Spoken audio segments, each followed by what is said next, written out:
Not now. We love each other, that's right, that's the good part, you know, and we care about each other no matter what.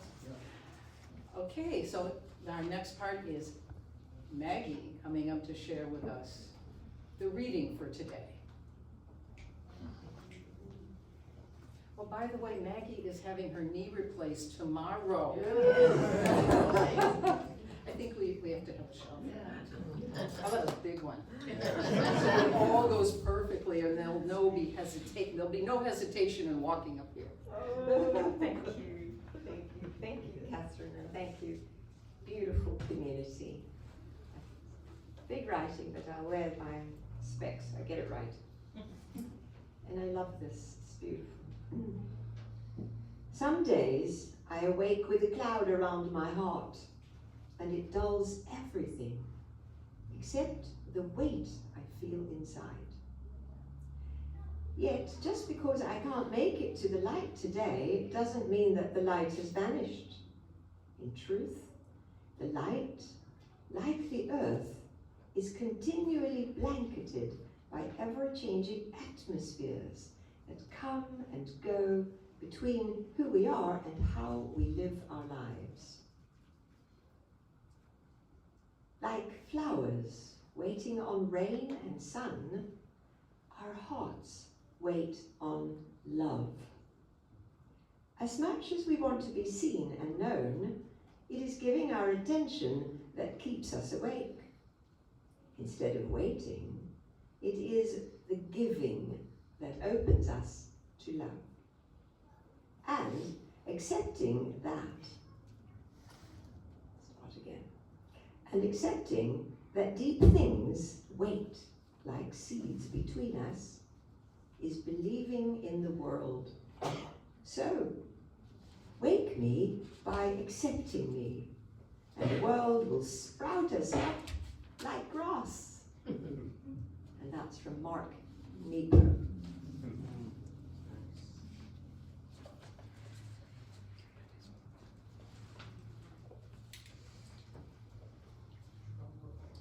Thank you, Maggie. My name is Reverend Catherine Hemmens, for those of you who don't know me. And this is a welcome to our 6th Burning Bowl ceremony, dispelling the darkness with the light. Can you hear me, by the way? Yes. Good? Okay. Fire ceremonies have been practiced since recorded times, since fire was harnessed by humans, and of course before then, when lightning struck a tree, and you know our ancestors really put meaning to that, and the great mystery of light shone to them, and they gave it whatever meaning they had at the time, whatever consciousness they had. As humans, we are drawn to the light, sunlight, firelight. It warms us, cooks our food, helps us survive. One can think of numerous expressions extolling the virtues of light and fire. And yet the germination of any seed, of any idea before it is formulated, begins in the fertile darkness. We heard from Stanley this morning how one candle can light 1,000. And from Edie reminded us of a great soul, Jimmy Carter, who, for all those beautiful words, how he walked out of the shadow of apparent defeat, his presidency, becoming one of the most recognized humanitarians in the last 100 years. That's really bringing the light to the darkness. And Maggie, just now, how taking one step forward can dispel the darkness, the misunderstanding, when it seems like that is all there is. We are a diverse group in this fellowship, diverse belief systems and stages of life. This ceremony speaks to this diversity. There are some who stand in that dark, muddy crossroad right now, knowing that a way of thinking, feeling, or just living is stuck in repetition compulsion, over and over, coming to that same conclusion, supposed conclusion, and that must change. So there's some of you that in this category. It's never too late to change, and it's helpful to have a demarcation, a then and a now and a then, a before and after. And this burning bowl can be just that, this ceremony. We shed light on the suppressed, the possibly harmful, and the shameful habit, maybe. Even it's just a habit of thought, of self-cruelty, and we end it. We can end it in the fire. And we do this compassionately, like an idealized mother would lead your innocent inner child, because that's what it is. It's you leading your innocent inner child to the fire of comprehension that something must be left behind, something must cease, and something inside our own innocent core will be refreshed and made new again. There are others of you with a vision, a desire, or a dream clear in your mind's eye. You've started on the path and it seems less than smooth, and you're wondering, what is going on? How did I get here? For you, this would be a ritual of recommitment, of renewing your faith in yourself and your heart's desire. The promise to never give up, and possibly address the affirmation that my friend Natasha back there reminds me of frequently. Would it be okay for you if life got easier with the perfection? Thank you, Natasha. And this ritual for you would be a signpost of halfway through, of brushing yourself off, striding toward the fire of recognition of all that I am and all there is can be, just as I see it, just as I know it. And reminding yourself, as I remind myself, that we are never alone in our endeavor, whatever that endeavor is.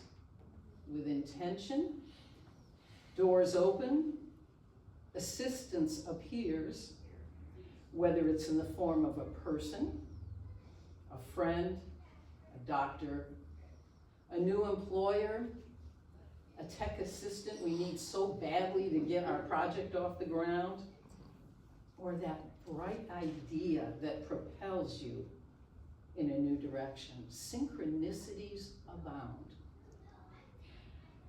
I don't care if you call them coincidences. I know them to be a power greater than we are, aligning with us to dispel the darkness of fear, trepidation, and procrastination.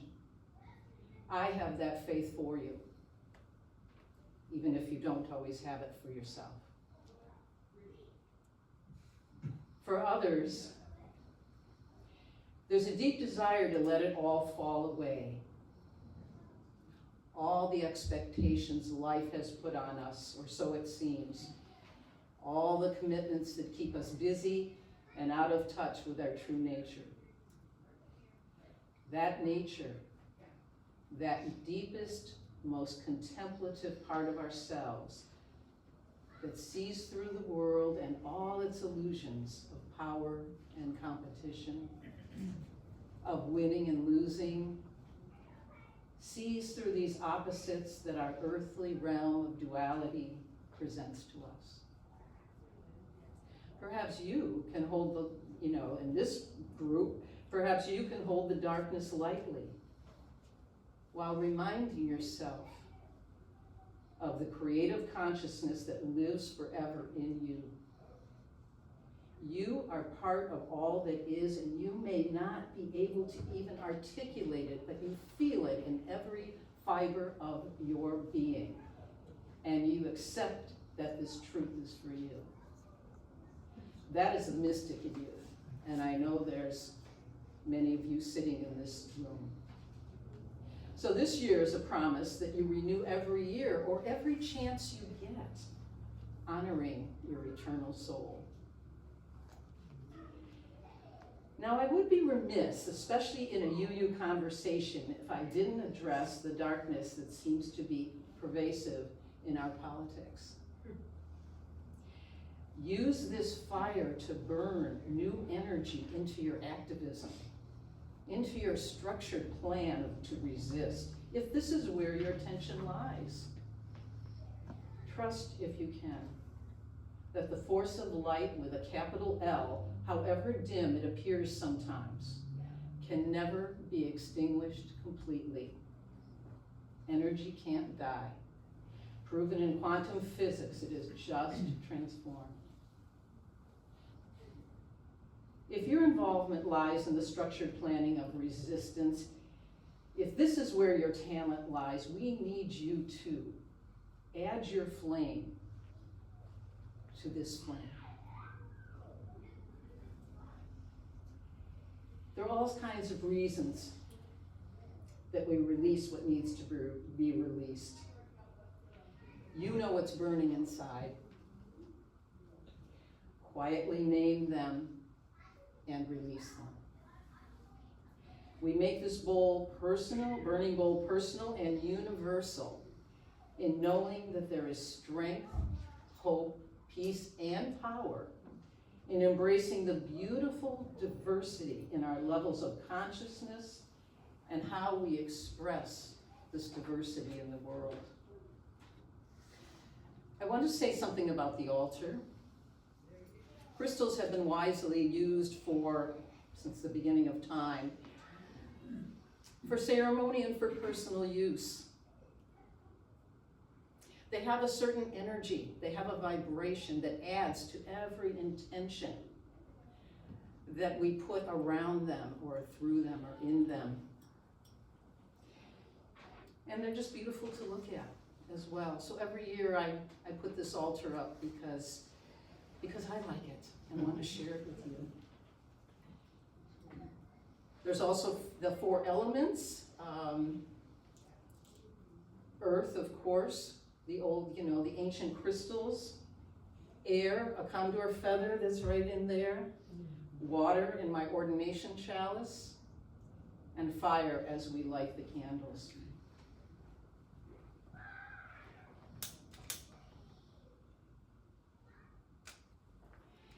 It's a ritual of light in a simple way to lighten our load, to shed light on our dark secrets, and to light our fire of deep commitment. Deborah Larson and her partner Jean brought a bowl of smaller crystals and stones for you to select as a remembrance of this intention if you want to. Right in that beautiful big bowl. And thank you, Deborah. And thanks, Jean. It's always a treat to go, oh yeah. Something crystally in my hand, And now to the ritual itself. First, I'll lead you through a short meditation, and Deborah Marie will accompany me with her mystical sound healing. I am so grateful for her participation in this ceremony. It made it so special last year and continues for this year. She is part of it now. She can't stop. She can't get rid of me now. So while I'm doing the meditation, there'll be guided meditation and silent for a little while she is playing. You'll have plenty of time to write later on that little cardboard with the tracing paper. And I ask you to tear off the tracing paper before you light it with a candle and put it in the fire, just for the smoke effect. Okay, so we've taken off the smoke alarm, but still, All right. So if all of you will just close your eyes, or find a point on the floor.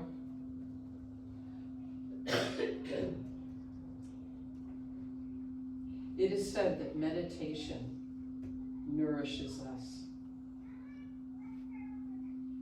nourishes our brain, especially our right brain. And every time we meditate, it strengthens our sense of being multidimensional.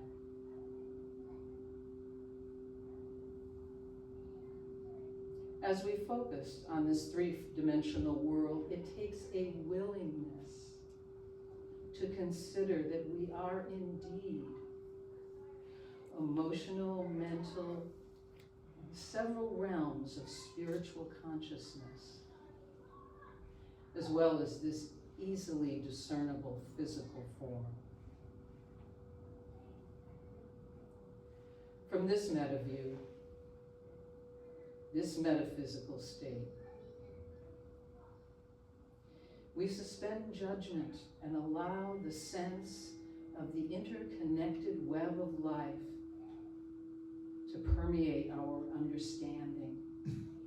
It is not just a phrase we blithely say when repeating our principles. It is us.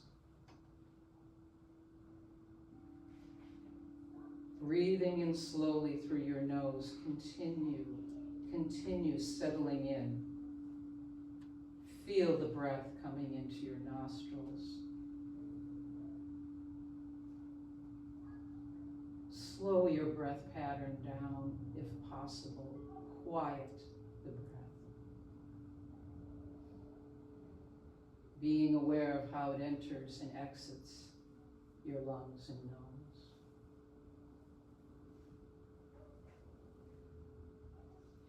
Now bring your attention to your body.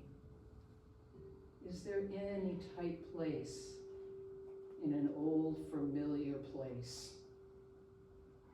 That one you go to, a place you expect that tightness to be. What if you soften that part of yourself? Giving a sigh and relaxing that tight place just a bit.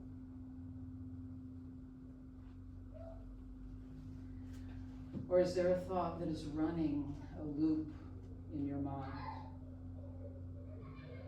An undercurrent of anxiety, of loneliness, of fear.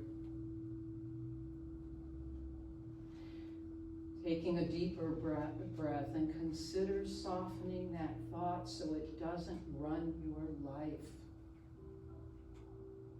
Quieting, quieting, quieting. Knowing that there must be another way to live, to breathe.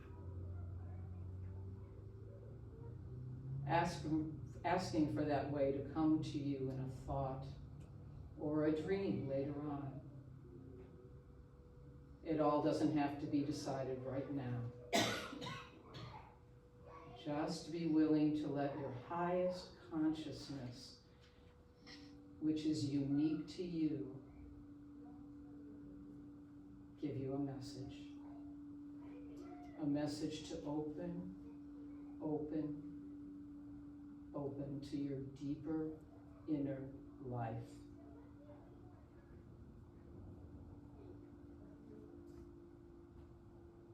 Now Deborah will continue playing for a few moments of silence.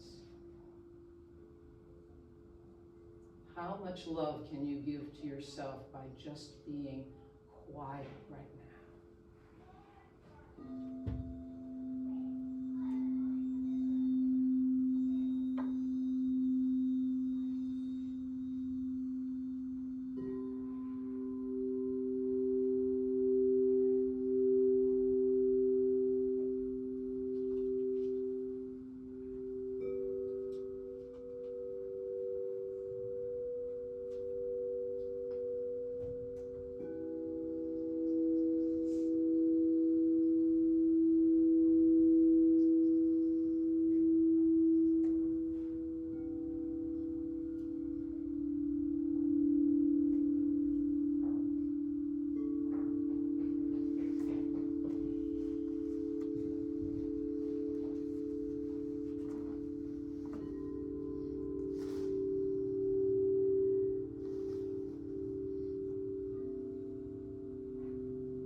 Now slowly open your eyes, take your pencil, and write your offering.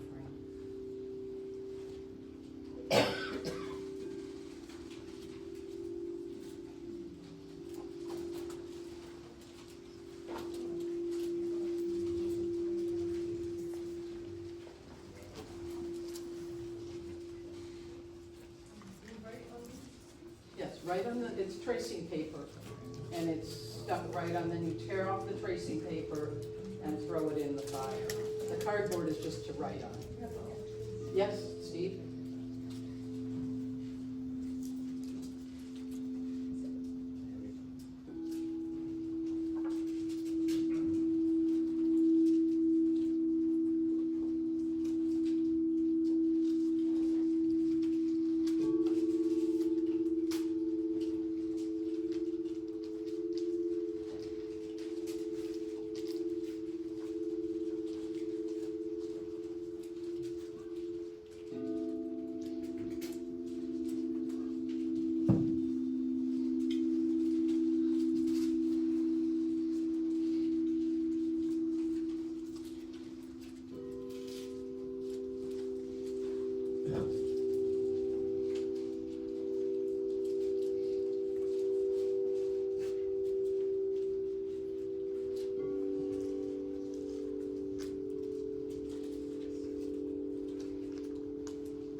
Coming in 2 rows on each side of the candle, take a moment to light your message on the candle and just throw it into the little cauldron there.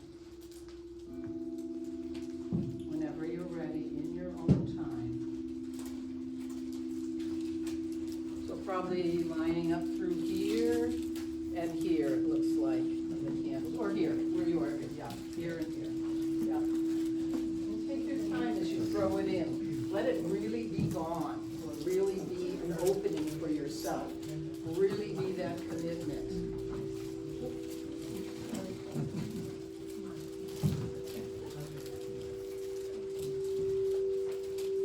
And anyone that can't get up, Steve will come around and pick up the papers. That's him right here. Yeah.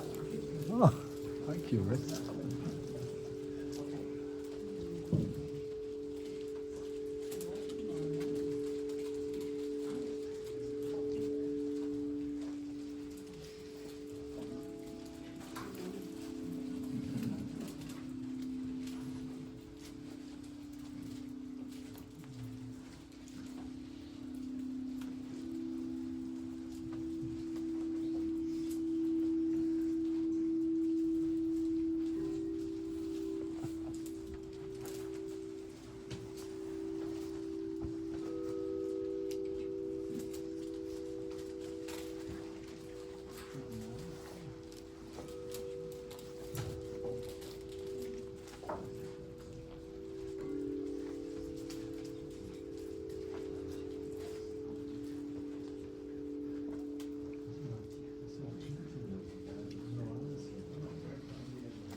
You can also come up afterward and find your little present if you like.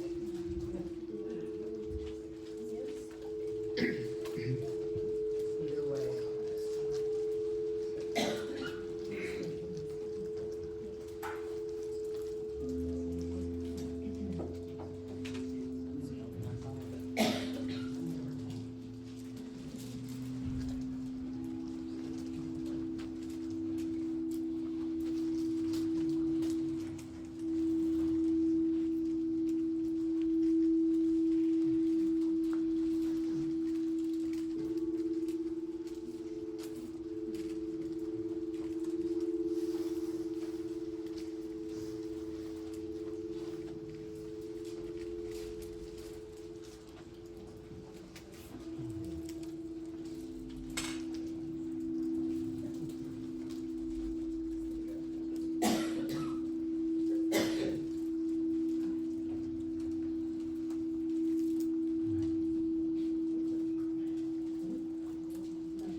There's plenty, there's plenty.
And again, you can come back after the service and empty that little bowl out. Those who can't decide, take two. So.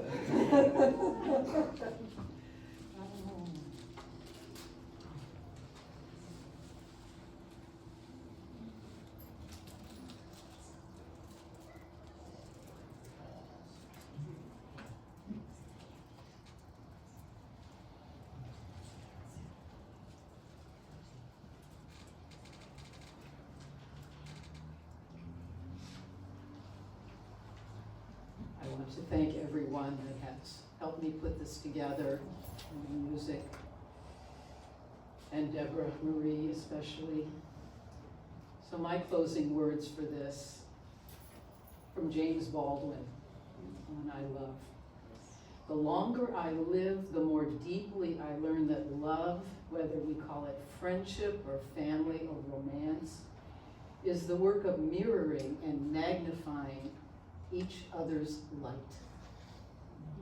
Steadfast work, and it can be said, life-saving work.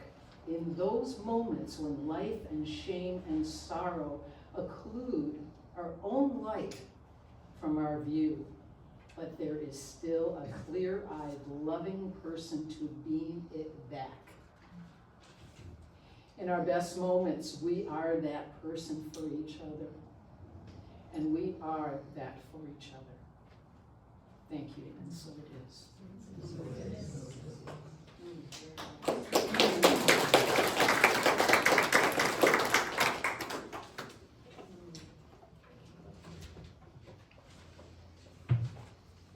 Thank you, Catherine. I have to say, I've been to well over 20 years of burning bowl ceremonies, and the words that you shared so spoke to my heart and made it such a better experience. And Deborah with her singing bowls and this beautiful altar. So thanks to everyone who was a part of that.